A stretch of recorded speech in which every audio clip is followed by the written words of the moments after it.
tema muy bonito, fácil de entender para los que ponen. Vamos a hablar de la parte de radiarritmias. Si hablamos de radiarritmias, hablamos de frecuencias cardíacas bajas, que para un adulto menor a 60 latidos por minuto, ¿cierto? Esta clasificación ya lo vimos. Clasificación de las arritmias cardíacas. Tenemos frecuencias cardíacas altas, frecuencias cardíacas bajas y ritmos desorganizados. Dentro de las frecuencias cardíacas bajas, dentro de las radiarritmias, tenemos a la bradicardia sinusal, bloqueos atrioventriculares y el bloqueo sinusal. Para la bradicardia sinusal, no necesitamos mucho, solo tener frecuencias cardíacas bajas, saber si es sinusal o no es sinusal. Si es sinusal, entonces ya tenemos un diagnóstico de bradicardia. Bloqueos atrioventriculares es lo que vamos a ver. Bloqueo sinoatrial, la clasificación es prácticamente muy similar a bloqueos atrioventriculares, porque tiene una complejidad mayor. No vamos a ver bloqueos sinoatriales porque es muy complejo de entender. Lo que sí vamos a ver es bloqueos atrioventriculares. Ahora, dentro de las radicardias o dentro de las radiarritmias, tenemos problemas en la generación del impulso, es decir, problemas en el nodo sinusal. A esto le llamamos disfunción del nodo sinusal. ¿En qué circunstancias podemos tener disfunción del nodo sinusal? Dijimos en hijos de madres con enfermedades autoinmunes, y también podemos tener este tipo de problemas en las personas que tienen enfermedades neurodegenerativas, ¿no? O en las personas de la tercera edad. Ahora, si tenemos problemas en la generación del impulso eléctrico, vamos a tener algo que se llama disfunción del nodo sinusal, es decir, que el marcapasos del corazón como tal no está funcionando de manera correcta por algún motivo. Podemos tener de este otro lado problemas en la propagación del impulso eléctrico. A esto le vamos a llamar bloqueos atrioventriculares. Acá también entrarían los bloqueos sinoatriales, ¿va? Acá existen problemas en la propagación del impulso. Acá se genera el impulso, pero por algún motivo tarda en llegar a nivel ventricular. Entonces, dentro de las radiarritmias tenemos problemas en la generación del impulso, disfunción del nodo sinusal y problemas en la propagación del impulso, bloqueo atrioventricular o bloqueo sinoatrial. Ahora, esta parte del sistema de conducción les hablé al inicio de la gestión. Esto es el sistema eléctrico del corazón, esquematizado claramente.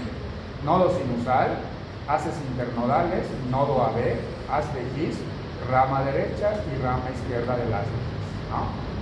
Ahora, acá ya tengo la parte de la clasificación de los bloqueos atrioventriculares. Fíjense que cuando hablamos de bloqueo de primer grado, en un 83% el bloqueo va a estar en el nodo AB, es decir, acá. Si el bloqueo está acá, el impulso eléctrico se puede generar acá, ¿vale?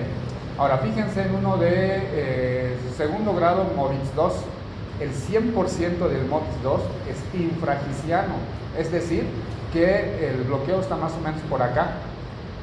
Si el bloqueo está acá, esta parte del sistema de conducción se tiene que hacer cargo de generar impulso eléctrico. Y fíjense acá la frecuencia a la que descargan dependiendo de dónde estamos. Por ejemplo, si el nodo sinusal dejara de funcionar, el nodo AB va a tomar el mando del corazón o puede tomar el mando del corazón. ¿Y cuánto es la frecuencia de descarga intrínseca? De 40 a 50 latidos por minuto. Ahora, si el bloqueo está en el nodo sinusal, ¿qué va a tomar el mando? El haz de His. Y el haz de His tiene una frecuencia de descarga más o menos entre 30 y 40.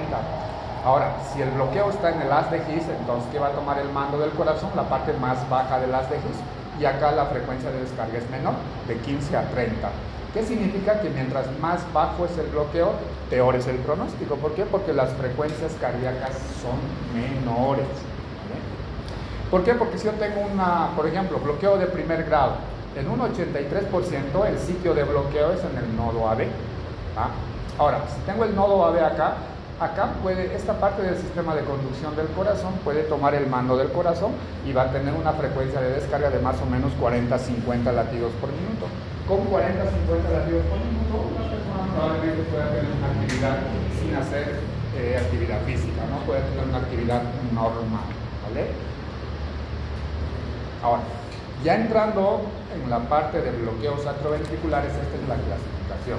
Tenemos bloqueos atrioventriculares de primer grado, de segundo grado. Dentro del segundo grado tenemos una subclasificación, MOVITS 1, MOVITS 2 y el 2 a 1. Y luego, antes del bloqueo atrioventricular de tercer grado o completo, tenemos el bloqueo atrioventricular avanzado. Es decir, tenemos 6 tipos de bloqueo. De primer grado, de segundo grado, que es el MOVITS 1, MOVITS 2, el 2 a 1, el avanzado, y el de tercer grado, que es el completo. Tenemos 6 tipos de bloqueos atrioventriculares. ¿Y qué tengo que ver en el electrocardiograma para ver bloqueos, dijimos? El intervalo PR. Eso, ¿qué representa el intervalo PR? El inicio de la contracción hasta la llegada, el inicio del impulso hasta la llegada a los ventrículos. Excelente. El intervalo PR representa, decíamos, representa el tiempo que transcurre desde que se genera el impulso eléctrico hasta que llega a los ventrículos. Si llega muy rápido, ¿cómo se llama eso? Síndrome de preexcitación. Está llegando muy rápido, tiene una vía accesoria. Y si llega muy tarde, bloqueo. Entonces, para ver bloqueo, ¿qué tengo que ver? El intervalo PR. Nada más. Solo tengo que ver el pinche intervalo PR y con eso hago el diagnóstico de esto. Ahora, para ver primer grado, segundo grado, tercer grado, hay criterios y eso vamos a ver hoy, ¿vale? Entonces, para ver bloqueos atrioventriculares, solo tengo que ver el intervalo PR. Ojo, no estamos hablando de bloqueos intraventriculares o interventricular, no estamos hablando de bloqueo de rama, nada. Estamos hablando de bloqueos atrioventriculares. Por algún motivo el impulso eléctrico está llegando muy tarde a los ventrículos. Entonces, ¿qué tenemos que ver? El intervalo PR. Hoy todo lo que nos interesa es ver el intervalo PR. ¿Y de dónde a dónde medimos el intervalo PR? Collazos. Desde el inicio del PR, sí, desde el inicio de la nave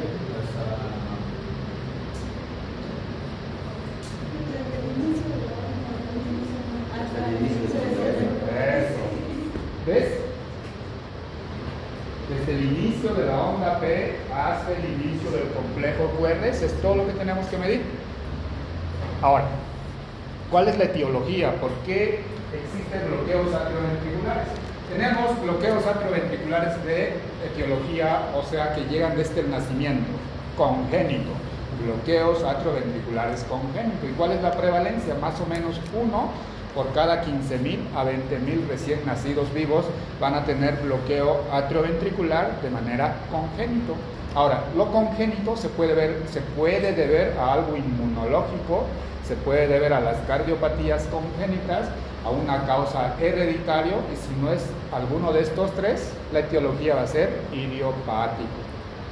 En la parte inmunológica decíamos que se debe a hijos de madres con enfermedades autoinmunes, sobre todo madres que tienen estos anticuerpos muy elevados, anticuerpo anti-RO, anticuerpo anti-SA o anticuerpos anti-LA.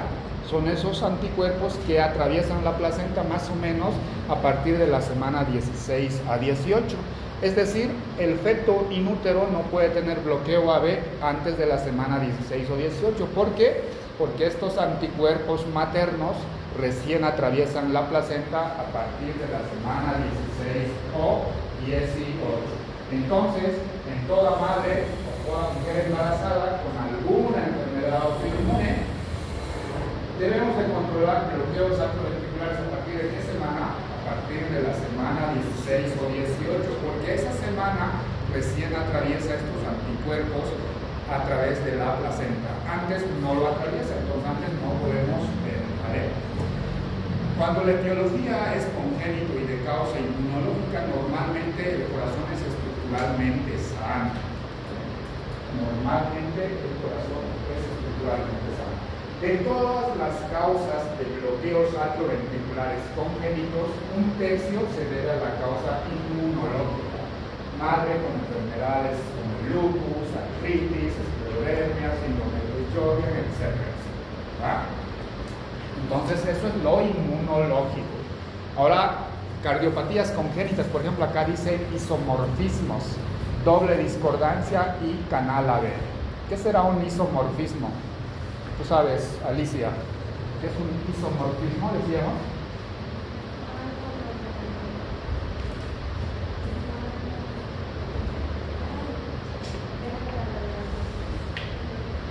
No, de la bilirrubina de mañana, ¿qué es un isomorfismo? Un isómero.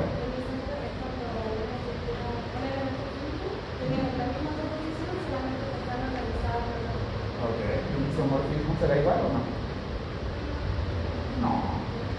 Una cosa es un isómero, otra cosa es un isomorfismo. Cuando el embrión se está formando, existe algo que se llama lateralidad, es decir, que el corazón tiene que mirar en determinada etapa de la gestación al lado izquierdo del cuerpo, y el estómago al lado izquierdo, el hígado al lado derecho. Eso se llama lateralidad. Ahora, cuando existe alguna alteración en lo que es la lateralidad, entonces hay personas que pueden tener todo invertido, es decir, el hígado tenerlo del lado izquierdo y el estómago del lado derecho, así todo invertido. O puede pasar que hay personas que tienen doble estómago, o hay personas que tienen doble hígado, un hígado muy central, grande. Ustedes saben que el vaso está de qué lado del cuerpo? Izquierdo. Entonces, si tenemos problemas de lateralidad, podemos tener 2 vasos o 3 o más. Eso se llama isomorfismo. La parte que dice levo, ¿qué hace referencia? Izquierdo. Entonces, estos pacientes que tienen levo isomorfismo tienen todo el lado izquierdo duplicado, es decir, tienen doble pulmón izquierdo, tienen doble estómago, doble vaso, todo el lado izquierdo del corazón está duplicado del lado derecho. Toda la parte del hemicuerpo izquierdo está duplicado del lado derecho. Es decir, estas personas con levoisomorfismo tienen doble aurícula izquierda, no tienen aurícula derecha. ¿Y dónde está el nodo sinusal? En la aurícula derecha, pero estas personas con levoisomorfismo no tienen aurícula derecha. Los que van a tener bloqueo atrioventricular porque no tienen marcapasos del corazón. Porque el nodo sinusal está en la parte postero superior de la aurícula derecha. Pero una persona que tiene levoisomorfismo no tiene nodo sinusal, no tiene marcapasos. Entonces, ¿qué va a tener? Bloqueo atrioventricular. Es una cardiopatía congénita. La doble discordancia es más o menos igual. Son cardiopatías muy complejas donde normalmente el nodo sinusal no está donde debería estar. Y canal AB es una cardiopatía donde se pierde la cruz del corazón, ¿no? Cuando decimos que se pierde la cruz del corazón, el nodo atrioventricular se va a la parte posterior del corazón y eso hace que existe bloqueo atrioventricular. Muy sencillo, canal AB. Canal AB es cuando se pierde la cruz del corazón. Y todas las personas que tienen canal AB tienen bloqueos atrioventriculares, o por lo menos la gran mayoría, ¿no? Si yo tengo un corazón, cuando digo se pierde la cruz del corazón, se pierde todo eso. ¿Y dónde está el nodo AB? Justo acá. Entonces las personas que tienen canal AB, o los recién nacidos que tienen canal AB, no tienen la cruz del corazón. Se pierde todo esto de acá, entonces va a quedar así.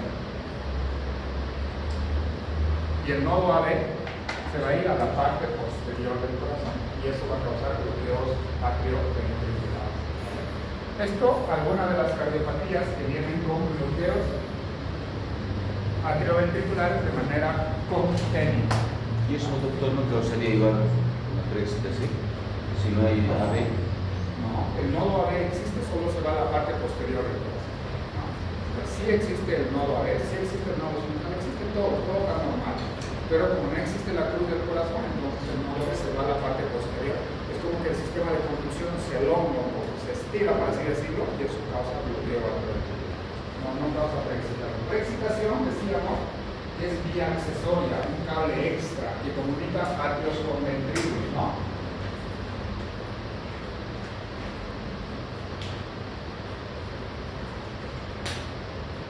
Ahora, de causa hereditario, algunas canalopatías. Estos de acá son alteraciones de causa genética en los canales del sodio, en los canales del potasio, etc. Son canalopatías, ¿vale? Si no encaja en alguno de estos tres, la etiología va a ser idiopático si es que el bloqueo es de etiología congénita, ¿okay? Entonces, bloqueo atrioventricular tiene dos etiologías, congénito y adquirido. Dentro de lo congénito, lo más importante de causa inmunológica, ¿no? Anticuerpos anti-Rho, anti-La, que atraviesen a la placenta a partir de la semana 16 o 18. Es decir, antes de la semana 16 difícilmente van a tener bloqueos atrioventriculares. Más específico, todas las madres que tienen enfermedades autoinmunes debemos de controlar el intervalo PR inútero a partir de la semana 16 o 18. Cardiopatías congénitas, especialmente los levoisomorfismos, el canal AB y la doble discordancia. Hereditario, canalopatía sobre todo, ¿no? Y si no encaja en alguno de estos tres, la etiología será idiopática. Ahora, dentro de los bloqueos atrioventriculares de causa adquirido, el más importante son posoperatorios, ¿vale? Posoperados de alguna cardiopatía congénita o posoperado de alguna cardiopatía del adulto, ¿ah? La gran mayoría de los pacientes posoperados de corazón, un recambio valvular, una comunicación interventricular, un canal AB, cualquiera sea la cirugía cardiovascular, normalmente el bloqueo atrioventricular es transitorio, en un 30% puede ser permanente. Todos estos pacientes posoperados del corazón salen con un bloqueo atrioventricular de diverso grado, ¿no? Puede ser primer grado, segundo grado, tercer grado, ¿no? Normalmente revierte entre el día 7, 10 a 14. Tiene que revertir. Si no revierte, un 30% va a ser permanente. Bloqueo atrioventricular postoperatorio normalmente es transitorio en un 70%, en un 30% va a ser permanente. Transitorio que dura más o menos entre 7, 10 a 14 días. Por ejemplo, la complicación interventricular, que es una cardiopatía muy frecuente, los posoperados pueden tener bloqueos atrioventriculares, la corrección del canal AB, esa cardiopatía que veíamos, cirugía de la válvula mitral, aórtica, los cateterismos cardíacos y los mismos estudios electrofisiológicos pueden causar el bloqueo atrioventricular en el postoperatorio. Es la principal etiología, ¿va?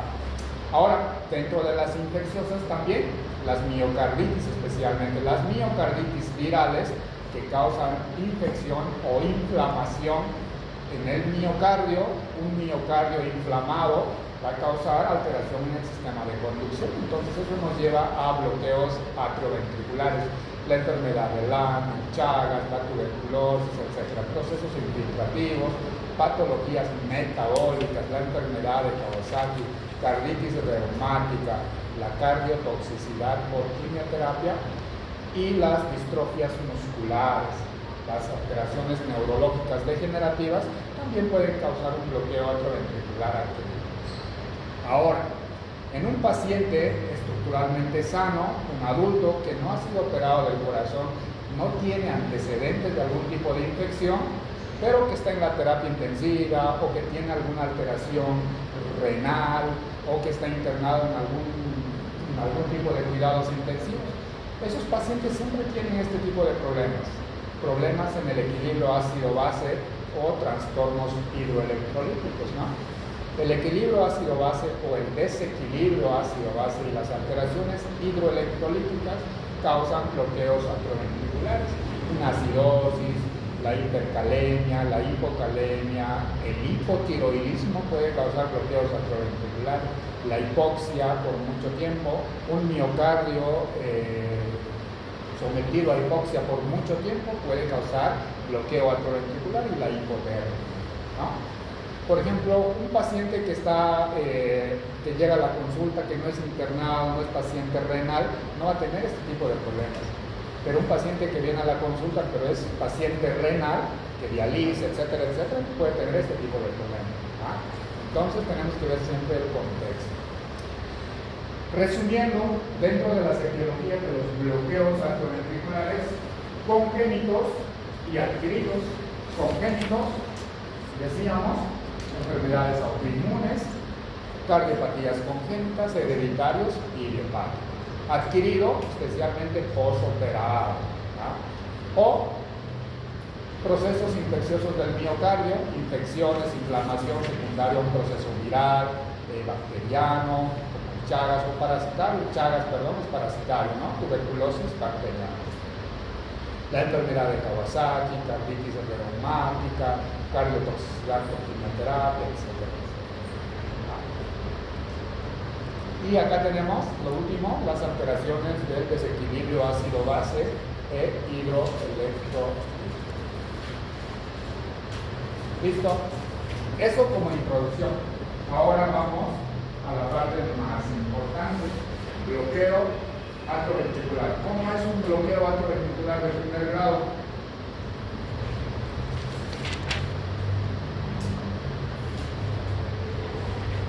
Así.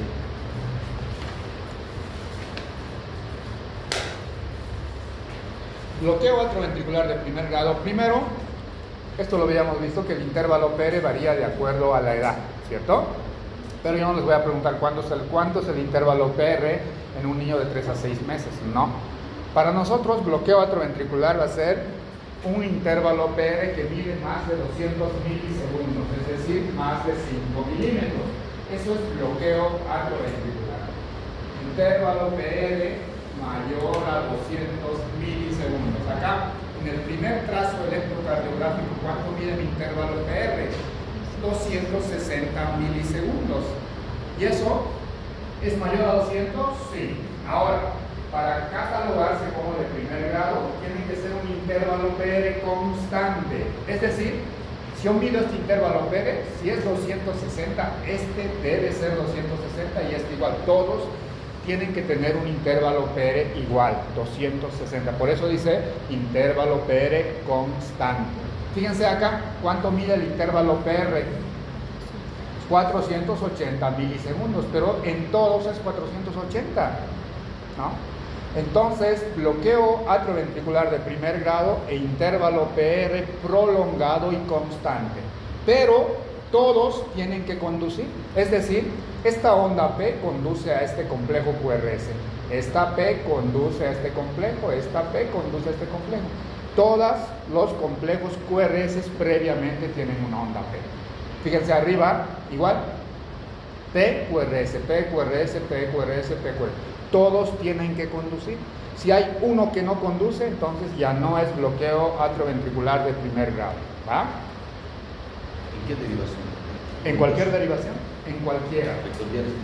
En cualquiera. Pero ¿dónde lo vemos siempre mejor? En el dedo largo, ¿verdad? El dedo largo, que es la tira de ritmo. Bloqueo atrioventricular de primer grado, decíamos, esto es todo lo que nos interesa. Intervalo PR mayor a 200 milisegundos. Esto de acá no vamos a preguntar. Bloqueo atrioventricular de primer grado, la gran mayoría son asintomáticos. Ahora, lo que tienen que recordar, lo que tienen que saber, que el intervalo PR se modifica de acuerdo a la frecuencia cardíaca. A mayor frecuencia cardíaca, el intervalo PR se va cortando. Por ejemplo, fíjense en estos de acá, adultos. Te dice que si la frecuencia cardíaca, acá vamos a ir, frecuencia cardíaca más o menos entre 70 y 90.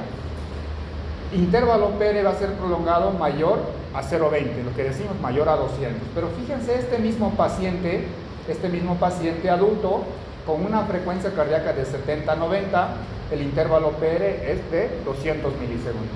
Pero este mismo paciente con frecuencia cardíaca de 130, el intervalo PR es más corto. Entonces, hay fórmulas para corregir el intervalo PR.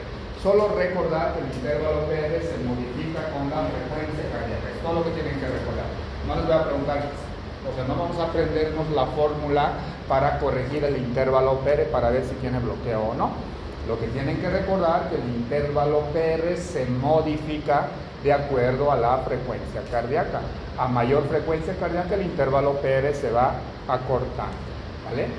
Entonces, bloqueo atrioventricular de primer grado, un intervalo PR prolongado mayor a 200 milisegundos y constante. Esa es la clave, constante. Y todas las ondas PES deben conducir al complejo QRS, bloqueo de primer grado. El sitio de bloqueo del bloqueo atrioventricular de primer grado, decíamos, un 85% en el nodo atrioventricular, acá. Un 87% con QRS estrecho y 90% van a tener un intervalo PR prolongado mayor a 300 milisegundos. Ahora, otra cosa que tenemos que considerar al momento de medir un bloqueo atrioventricular es ver mi onda P, porque muchas veces mi intervalo PR puede estar prolongado a expensas de la onda P. ¿Cuánto es el valor normal de la onda P? Onda P, ¿cuál es el valor normal? La regla de los 2.5. ¿Aquí cuánto mide?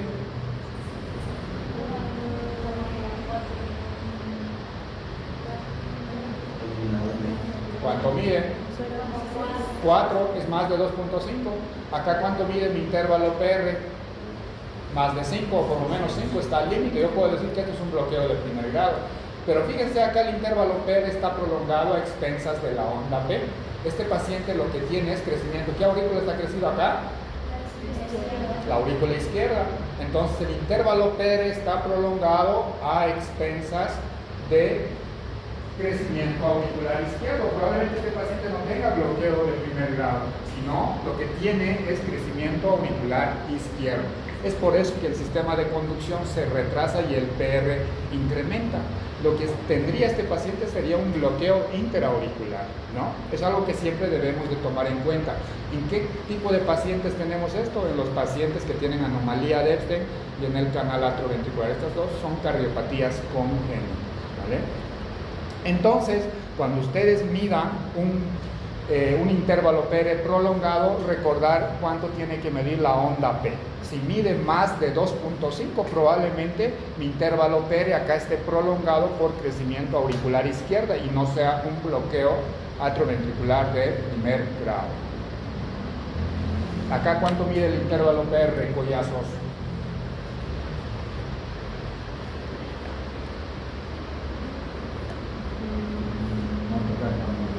¿Mazo?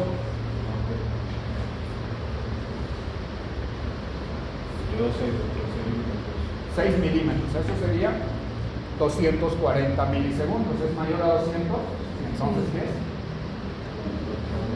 ¿Por qué? Porque es de primer grado. ¿Ya? ¿Qué más?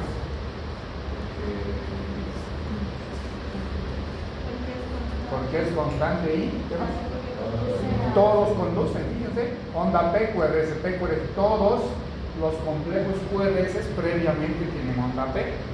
Primero que el intervalo PR es mayor a 260, mayor a 200, punto 1. Punto 2 es constante.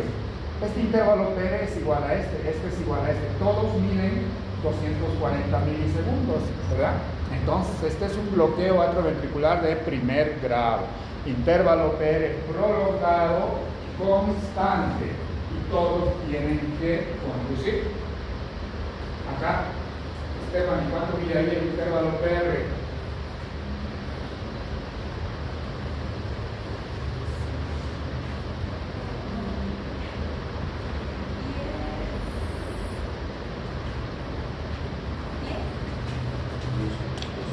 Yo creo que más, ¿no? ¿Y en todos mide igual?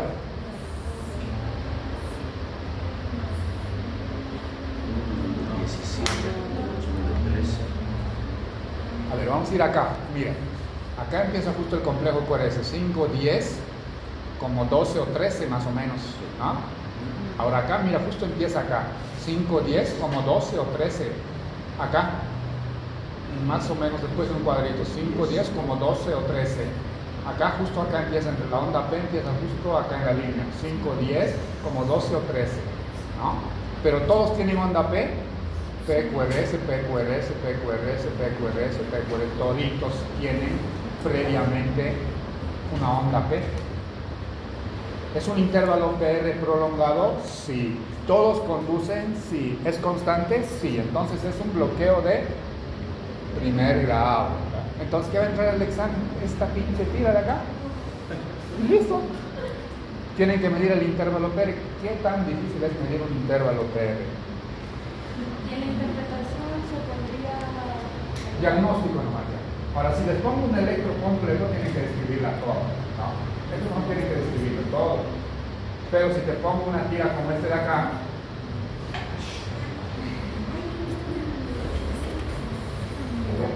mira, si pongo una tira como este de acá, entonces acá no vas a describir el electro, solo el diagnóstico, ¿va? Listo. Acá, ¿cuánto mide el intervalo PR? Si llegas tarde por andar ahí enamorando.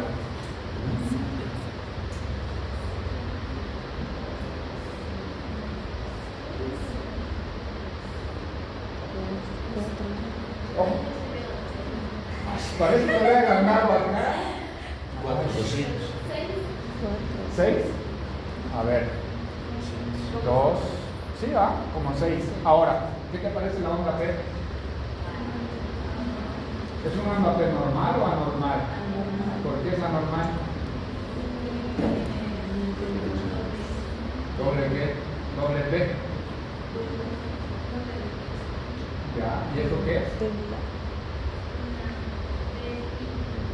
¿Una qué? P'. Nada de P'.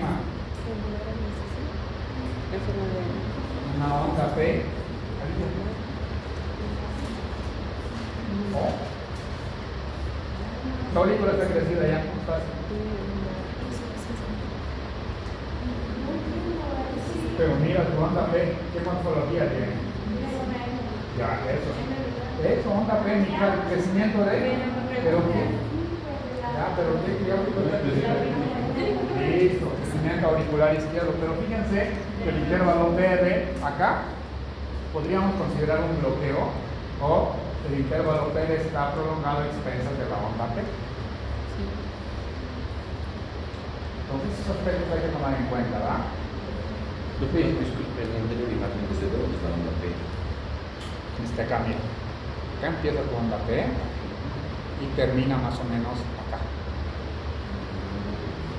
Una onda P mitral, ¿no? Crecimiento auricular izquierdo.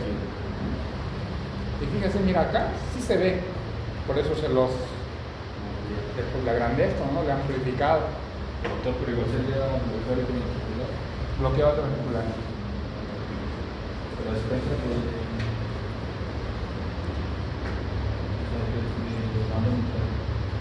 no, pero mira, fíjate, pues si lo medimos de acá a acá, ¿cuánto decíamos?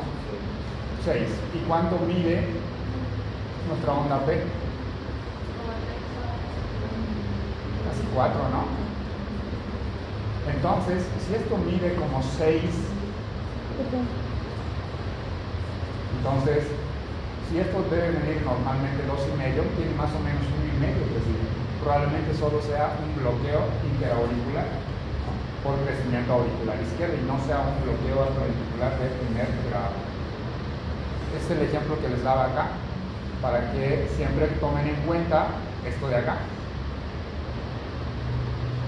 El crecimiento auricular izquierdo, porque mi intervalo PR puede estar prolongado solo a expensas de crecimiento auricular izquierdo.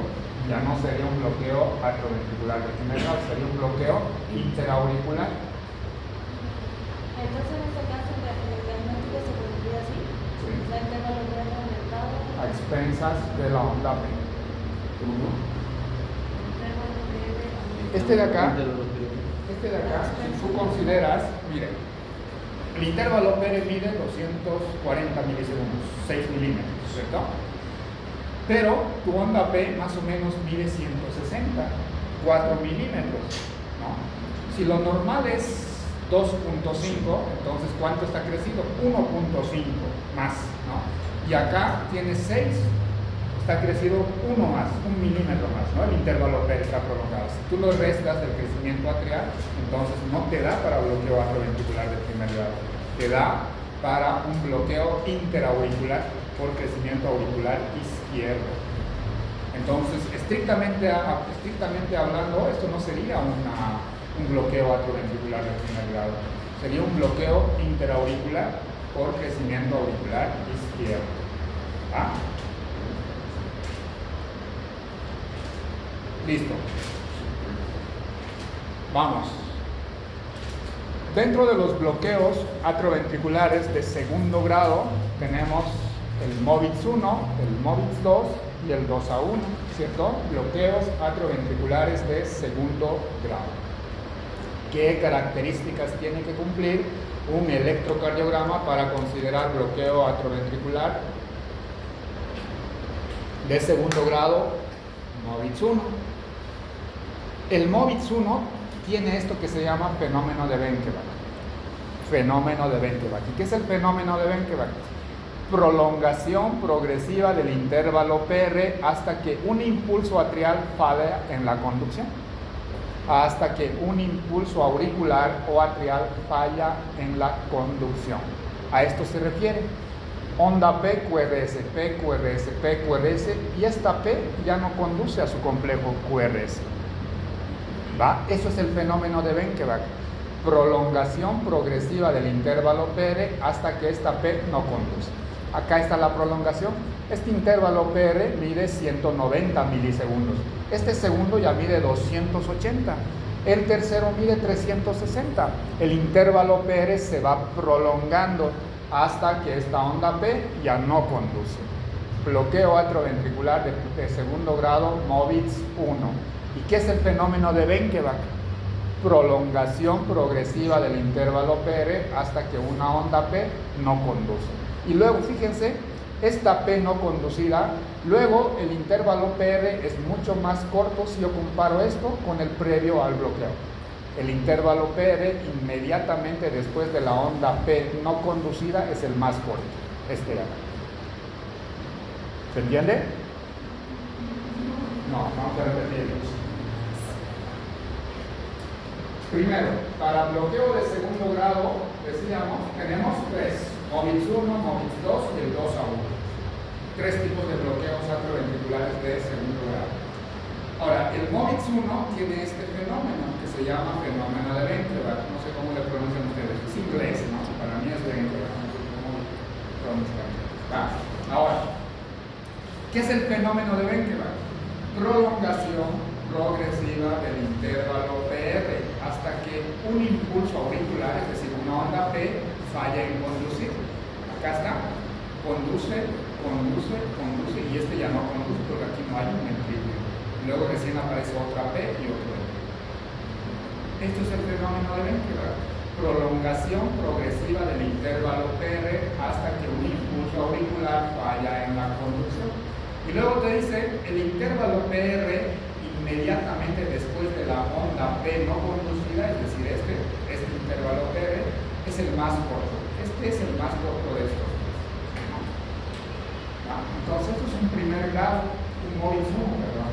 Bloqueo atrioventricular de segundo grado, MOVITS 1, con el fenómeno de Benkevac. Fíjense cómo se prolonga el intervalo PR. Acá mide 190 milisegundos, acá es más largo, 280 milisegundos. Acá es mucho más largo, 360. Y luego tengo esta P que no conduce. Ahora sí, o nada. Sí, ¿verdad? Bloqueo atrioventricular de segundo grado, MOVITS 1, con el fenómeno de Benkevac. ¿Ah? ¿Y por qué hace la comparación entre V6 y V1? ¿Perdóname? ¿Por qué hace la comparación entre V6 y V1? V6 y V1. No, esto es solo una tira de ritmo, no. No, es solo tira de ritmo. ¿No? En cualquiera. El bloqueo se ve en cualquier derivación. Ojo, ¿verdad? En cualquier derivación. No, no está comparando nada que ver. Y en el corazón, ¿qué es lo que está sucediendo ahí? ¿Hay confusión? ¿Qué está sucediendo? Sí, ¿qué es lo que sucede en el corazón? Hay una progresiva de la parte de la P, ya no conduce pues. Claro, acá por ejemplo, la onda P, o sea, existe impulso auricular, pero acá en el nodo AB se produce un bloqueo, ya no pasa el impulso a los ventrículos. O sea, este impulso auricular pasa al ventrículo, el impulso auricular pasa al ventrículo, este impulso pasa, tarde pero pasa. En cambio este de acá llega a las aurículas y ya no pasa a los ventrículos, se ha bloqueado el impulso eléctrico. Luego el otro impulso que se generó recién pasó, ¿no? ¿Ya?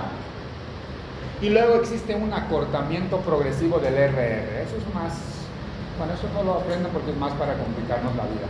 Esto de acá sí tienen que aprender, ¿va? Vienen acá. Este es el fenómeno de Benkeberg.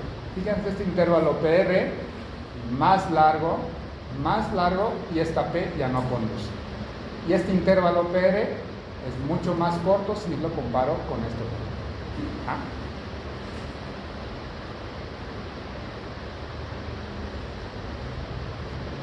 Acá. ¿Cuánto mide el intervalo PR acá? Como 6 a 7. Acá. Acá. Acá.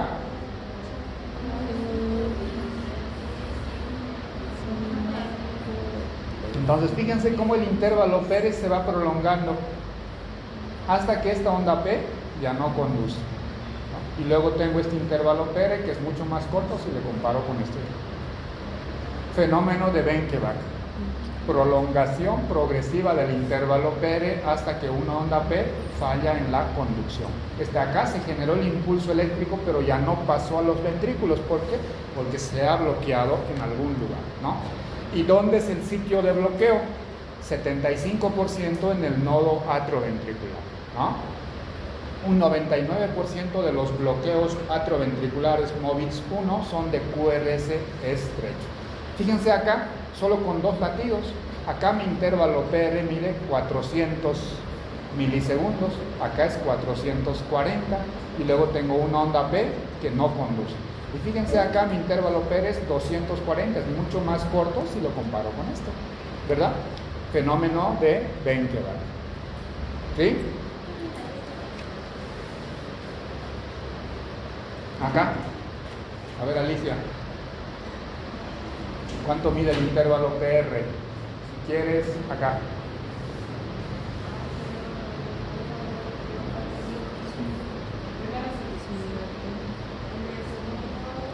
No se nota muy bien acá, ¿sabes? Acá vas a tener que ver dónde se ve bien. Acá, en el D2.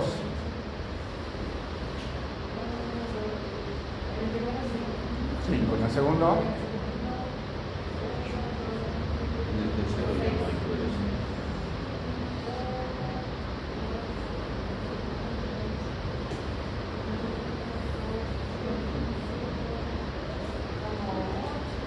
Ya, y luego ya no conduce. Entonces, el intervalo PR acá pareciera incluso normal, acá se prolongó, acá mucho más, y luego tengo esta P que ya no conduce. Y luego este intervalo PR es mucho más corto si lo comparo con este de acá. ¿Ah? Entonces, ¿qué se llama este fenómeno? Fenómeno de Benkeberg. Prolongación progresiva del intervalo PR hasta que una onda P falla en la conducción. Acá se generó el impulso eléctrico, pero no se condujo a los ventrículos por un bloqueo. ¿Perdóname? ¿Dónde? Bloqueo, a ver. Todos los equipos de electrocardiograma están como diseñados para hacer diagnósticos, pero siempre son errados. Por eso no hay que creer a este diagnóstico de acá.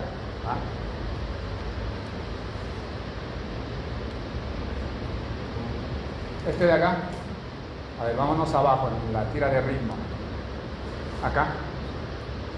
Mira, el intervalo PR de acá más o menos 5. Pero acá es mucho más, como 7 u 8. Y luego tengo esta P que ya no conduce. Luego tengo esta P que sí conduce.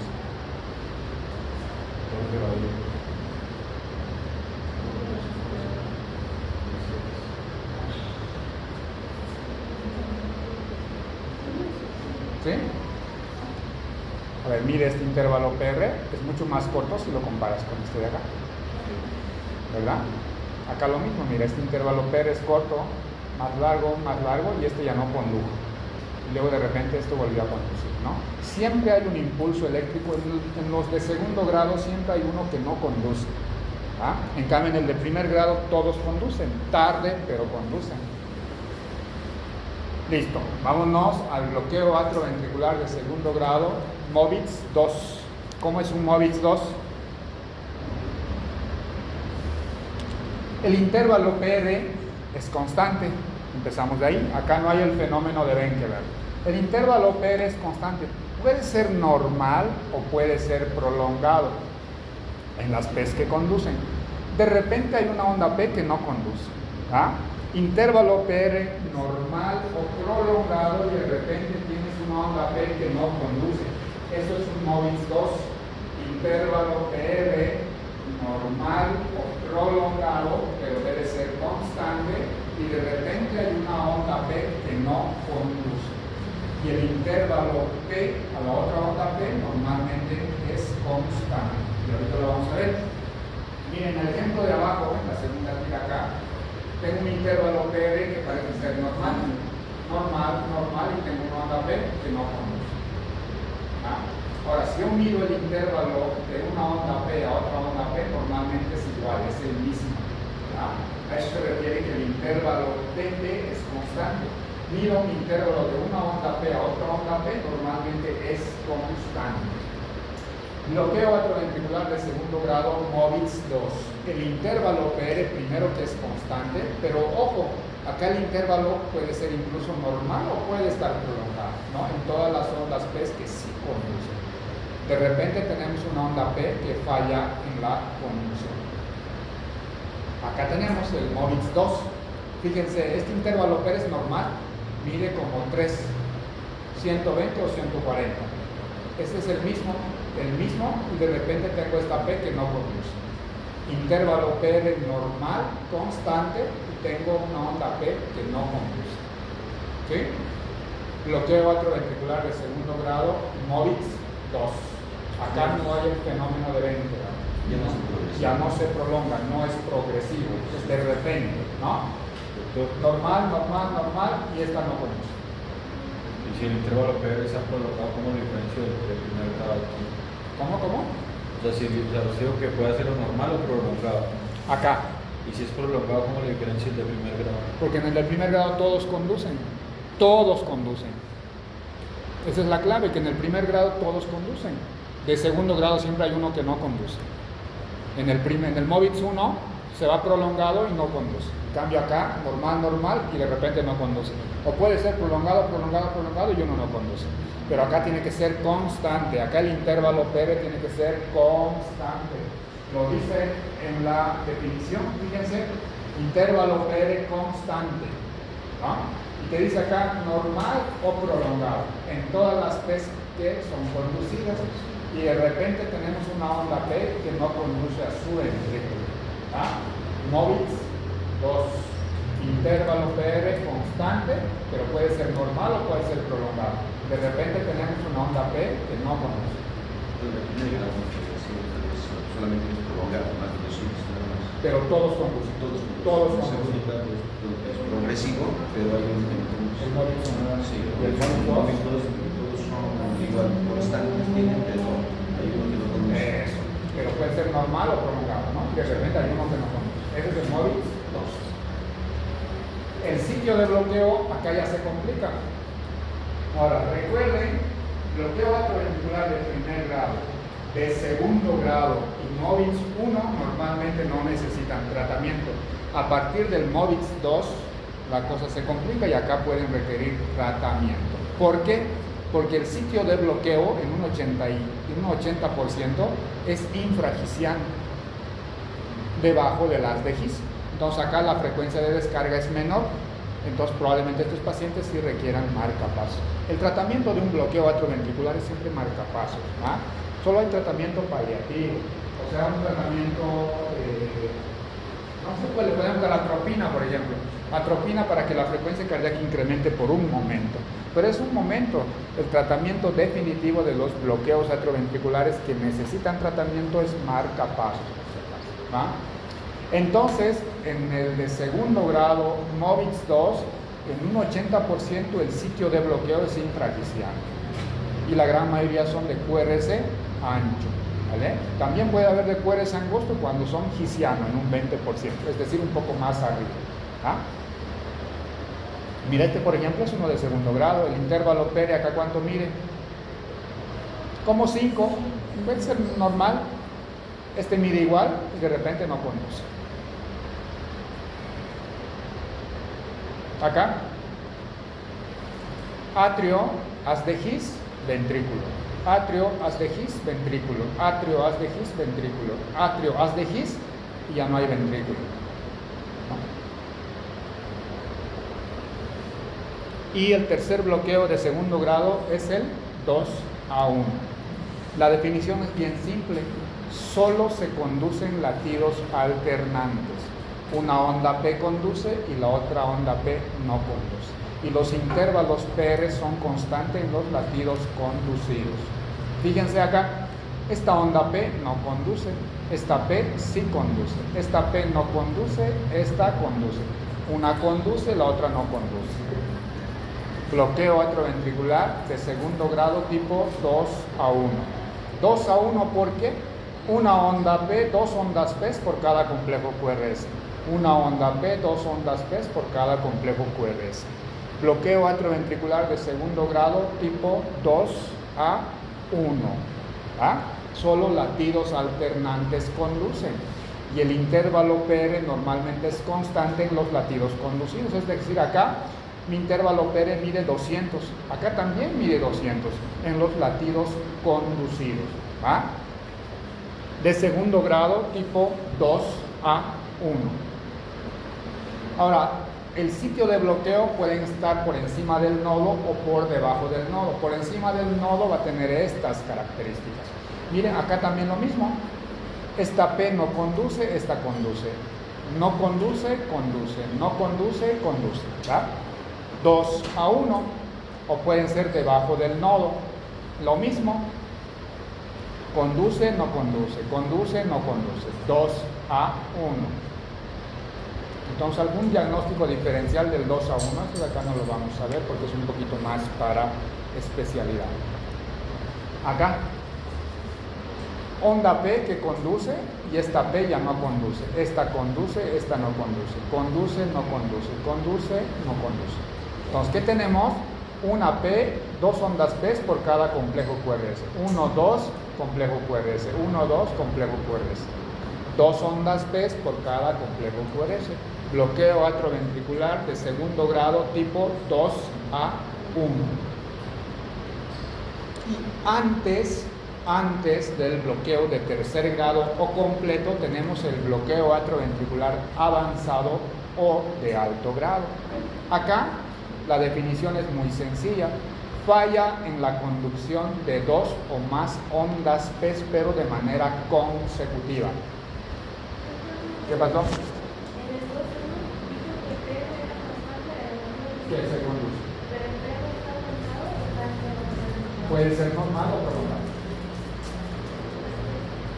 Entonces, en el avanzado de alto grado, falla en la conducción de dos o más ondas P consecutivas. Fíjense acá, esta P no conduce, esta P no conduce y esta probablemente conduce, ¿no? No conduce, no conduce, no conduce, no conduce y esta probablemente conduce. Tenemos 1, 2 que no conducen, acá más, 1, 2, 3, 4 que no conducen. Falla en la conducción de dos o más ondas P, pero de manera consecutiva, ¿no? Y siempre vas a encontrar una onda P que sí conduce, ¿vale? Este es un escenario previo a un bloqueo atrioventricular de tercer grado o completo. Bloqueo atrioventricular avanzado o de alto grado. Y eso es previo a esto, bloqueo atrioventricular de tercer grado o bloqueo completo. Y la definición de tercer grado es disociación completa entre ondas P y QRS. disociación atrioventricular. Es decir, la onda P va por su lado y el complejo QRS va por su lado, ¿no? Hay disociación. Muchas veces puede pasar, por ejemplo, yo puedo pensar que esta onda P conduce a esto de acá. Debo medir este intervalo PR, ¿cuánto mide?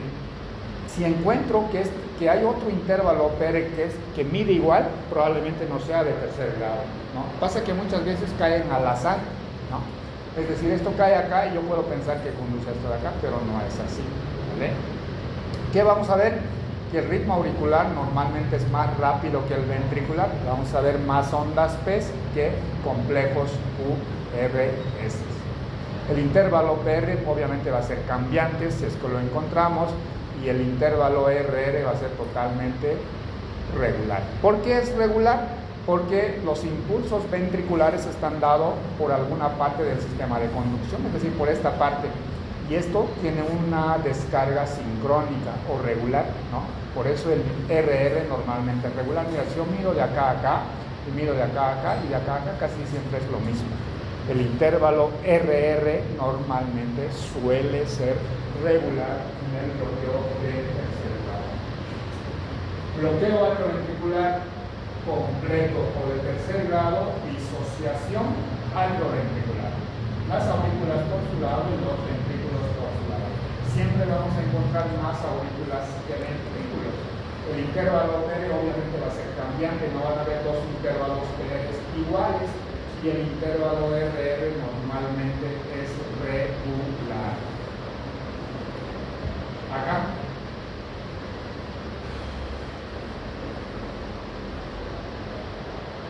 Acá pareciera que tengo una onda P, otra onda P, otra onda P.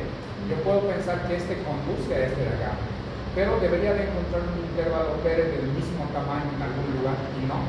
Mira, este es más grande si lo comparo con este. Y ahora este intervalo PR es mucho más grande si lo comparo con este. Esto me gustaría compararlo con esto, pero esto es muy corto, ¿verdad?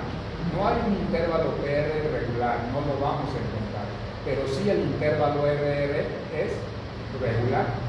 Y las ondas P también son regulares. Fíjate, onda P, onda P, onda P, onda P, onda P, onda P, onda P. ¿Ah? Entonces acá que existe disociación. Fíjense, 1, 2, 3, 4, 5, 6, 7, 8, 9 ondas P, 9 aurículas por 1, 2, 3, 4, 5 ventrículos. Disociación atrioventricular, tengo más ondas P, tengo menos ventrículos. Están totalmente disociados. Yo puedo pensar que este de acá conduce a este ventrículo, pero debería de encontrar en alguna parte del tiro de ritmo otro intervalo PR igualito, ¿no? Y fíjense, acá no hay. Este intervalo PR es muy corto si lo comparo con este. Este es más corto si lo comparo con este. No hay un intervalo PR regular. Y acá incluso las ondas P aparecen después del complejo QRS. Fíjense, acá tengo una onda P, acá otra onda P, y luego la onda P aparece después del complejo QRS, acá previo, luego acá aparece posterior. Entonces tengo ondas P por todo lado, ¿no? Está todo disociado, ¿no? La gran mayoría de los bloqueos atrioventriculares congénitos se deben, decíamos, a enfermedades autoinmunes, ¿no? También los beta bloqueadores te pueden provocar bloqueos atrioventriculares, los calcio antagonistas y también la digoxina. La digoxina, cuando están intoxicados, los que están con intoxicación digitálica pueden tener bloqueos atrioventriculares. Son pacientes que mejoran con el ejercicio, es decir, la frecuencia de descarga incrementa con el ejercicio y con la atropina, ¿vale? El QRS normalmente suele ser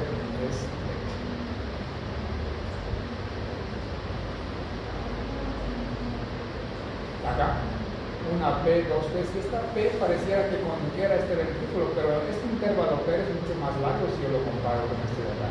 Esto yo podría decir que es un avanzado de alto grado, porque tiene 1, 2 P que no conducen, porque yo puedo pensar que este sí conduce, pero este intervalo P debería ser igual a este, y no es. Acá nada más para demostrarles la disociación atrioventricular. Acá igual. Ventrículos, ventrículos, aurículas. Acá podemos ver en dónde está el sitio de bloqueo, por ejemplo. Entonces acá tengo yo aurículas, haz de His, nodo AB y el haz de His. Y luego no llega a los ventrículos. Aquí tengo aurícula, nodo AB, haz de His, y luego la aurícula viene después del complejo QRS. No, está totalmente disociado. Disociación atrioventricular. Acá. Esto es un electrocardiograma de un bloqueo atrioventricular de tercer grado. Fíjense, acá tengo una onda P, luego acá una P que pareciera que conduce, pero es muy cerca para conducir. Luego acá tengo otra P, luego tengo la onda P posterior al complejo QRS acá. Entonces está todo disociado. Y el intervalo RR normalmente es regular.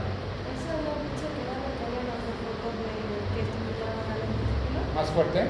Eso lo había dicho porque había otros focos que estimulaban al ventrículo. ¿Otros focos? Sí, de alguna situación. No. Acá lo que está pasando es que existe el bloqueo atrioventricular en algún parte del nodo o el haz de His, y posterior al bloqueo existe una parte del sistema de conducción que empieza a hacer las descargas y normalmente lo hace de manera regular. Listo, ahora vamos a ver algunos ejemplos de bloqueos atrioventriculares. A ver, antes de ver los ejemplos, repasaremos.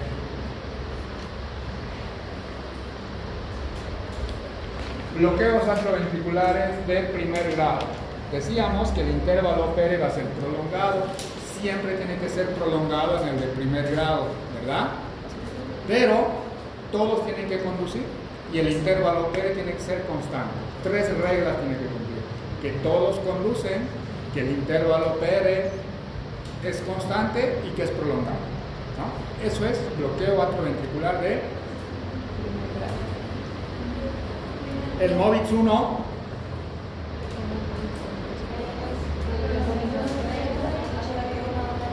Eso, progresión progresiva del intervalo Pérez hasta que una onda P no conduce. ¿Cómo se llama ese fenómeno? Fenómeno de Wenckebach, ¿no? Eso es MOVITS 1. ¿Y el MOVITS 2? Intervalo Pérez constante, pero puede ser normal o prolongado el intervalo Pérez hasta que una onda P no conduce. Eso es un MOVITS 2. Un 2 a 1. Súper fácil, ¿verdad? Una conduce, el otro no conduce. Una conduce, el otro no conduce. 2 a 1. Y luego tenemos, previo al complejo de tercer grado, el avanzado. ¿Cómo es el avanzado? 2 o más ondas P consecutivas que no conducen. Y el de tercer grado, disociación completa. Las aurículas van por su lado y los ventrículos van por su lado, ¿verdad?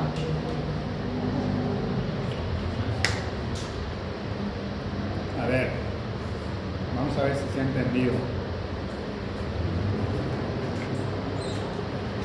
A ver, vamos, esto es para el Stephanie. Esto es para ti. ¿Qué es? A ver, silencio todo. El Stephanie nos va a decir el diagnóstico. Todo silencio.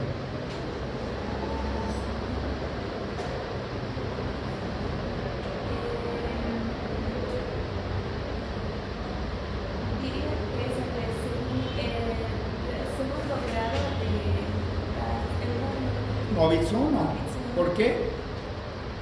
Porque el intervalo Pérez se prolonga. Y acá tengo un intervalo Pérez más o menos 5 a 6. Y acá mide mucho más y este ya no condujo. Y este intervalo Pérez es mucho más corto si lo comparo con este. Segundo grado, MOVITS 1. A ver, Alicia, esto es para ti. Súper fácil.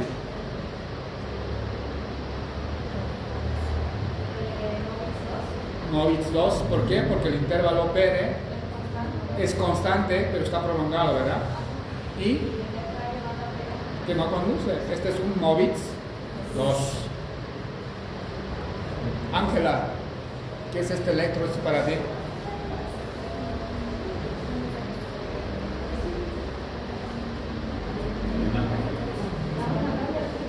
Vamos, Ángela.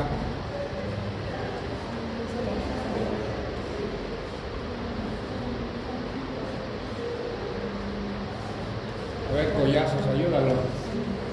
Eso sería un 2-1. 2-1. Ay, Dios.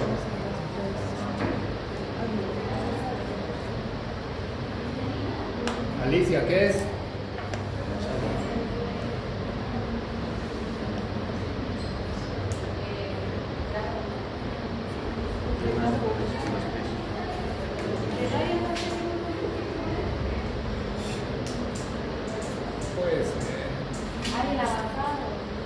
Avanzado, mira, tenemos 2 P's que no conducen. No conduce, conduce. 2 o más ondas P's que no conducen de manera consecutiva, avanzado. Escenario previo al... Listo. A ver, ¿quién? Aquí. ¿Tú? Dale. Tú que querías participar desde hace rato. Aquí. Vamos. Tú puedes.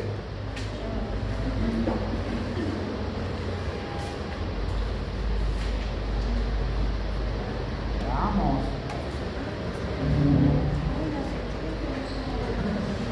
¿Qué es? A ver acá.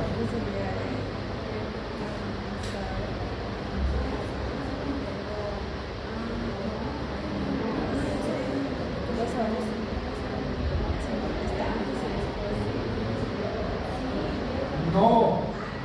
A ver acá.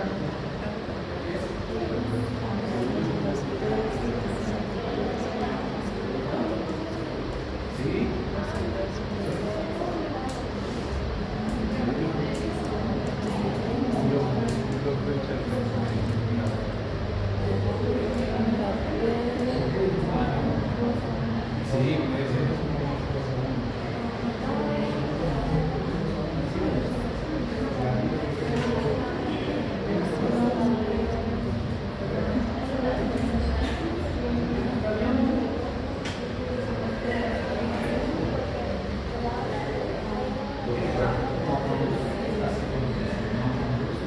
¿Qué es, Alicia, esto? 2-1.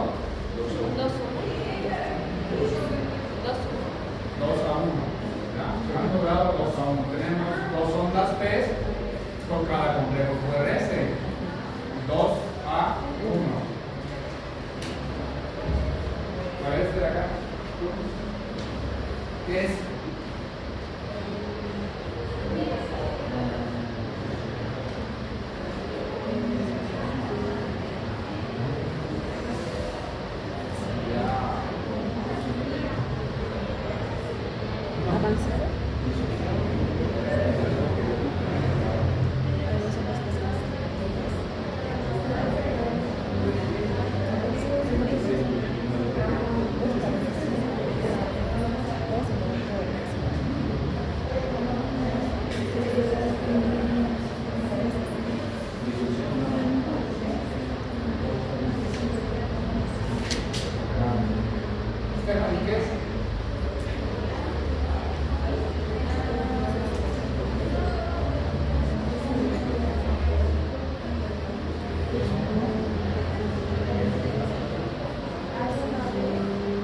¿Qué es? ¿Qué es?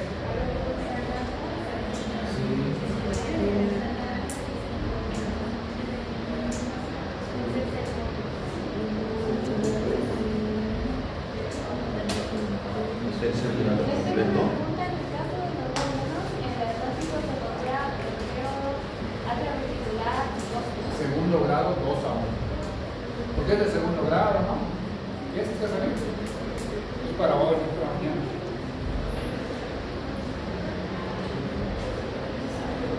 Mira, ahí está. Tercer grado. 2-1. Tercer grado. Está todo disociado. Tercer grado. Acá. ¿Quién está? No. ¿Yo? Sí. Ah, pero no me pregunté el paso. No, no sabía.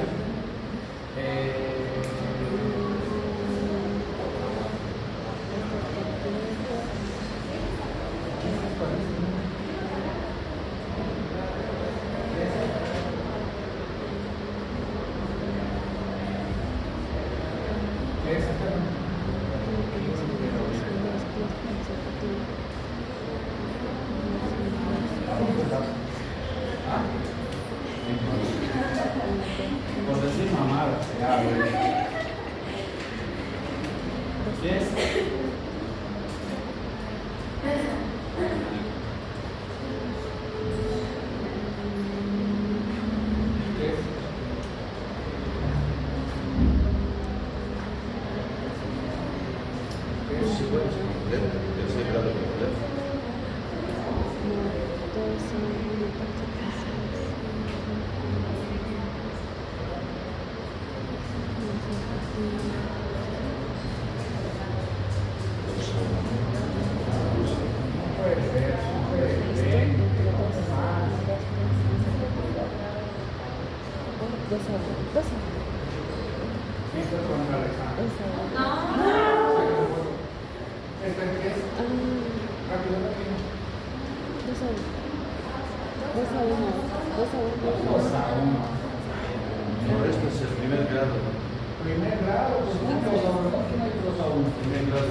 Tratamiento definitivo es marcapaso. ¿Qué hago con un paciente que tiene bloqueo atrioventricular? Si está asintomático voy a estratificar riesgos, es decir, hago prueba de esfuerzo, Holter, para ver cómo se comporta su frecuencia, ¿no? Si todo está bien, vigilancia. Si en algún momento de estratificar riesgos el paciente, es decir, que con el ejercicio la frecuencia cardíaca en vez de aumentar disminuye, pues probablemente requiera marcapaso, ¿vale? Ya vamos a estudiar ahora. En el examen, puro electrocardiograma.